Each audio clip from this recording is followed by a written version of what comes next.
საქართველოს პარლამენტმა პირველი მოსმენით დაამტკიცა შინაგან საქმეთა სამინისტროს მიერ მომზადებული ცვლილებათა პაკეტი, რომლის მთავარ მიზანს ქვეყანაში უკანონოდ მიგრაციის წინააღმდეგ ბრძოლის გაძლიერება წარმოადგენს.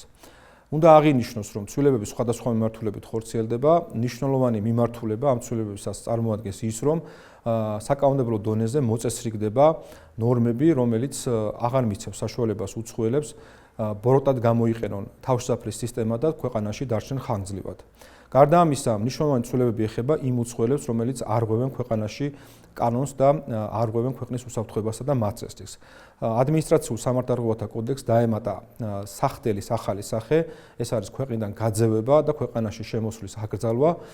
ეს სახდელი შეიძლება გამოყენებული იქნეს ისეთი ქმედებებისთვის, როგორიც არის მაგალითად წვრილმანი ხულიგნობა, პოლიციის კანონიერი მოთხოვნის შეუსრულებლობა, შეკრება მანიფესტაციის წესის დარღვევა და ქვეყანაში მოგზაურობის დადგენილი ვადების დარღვევა.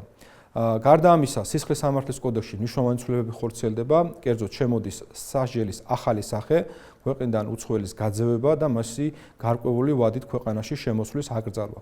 კონკრეტული დანაშაულების მიხედვით განსაზღვრულია ვადები, რა ვადებით შეიძლება დაწესდეს იმ უცხოელების მიმართ, რომლებიც ქვეყანაში ჩადიან დანაშაულს. ვფიქრობ, ეს არის მასშტაბური ცვლილებათა პაკეტი, რომელიც მნიშვნელოვნად შეუწყობს ხელს ერთის მხრივ უკანონო მიგრაციის წინააღმდეგ ბრძოლას, მეორეს მხრივ ქვეყანაში უსაფრთხოებისა და მართლწესრიგის დაცვას.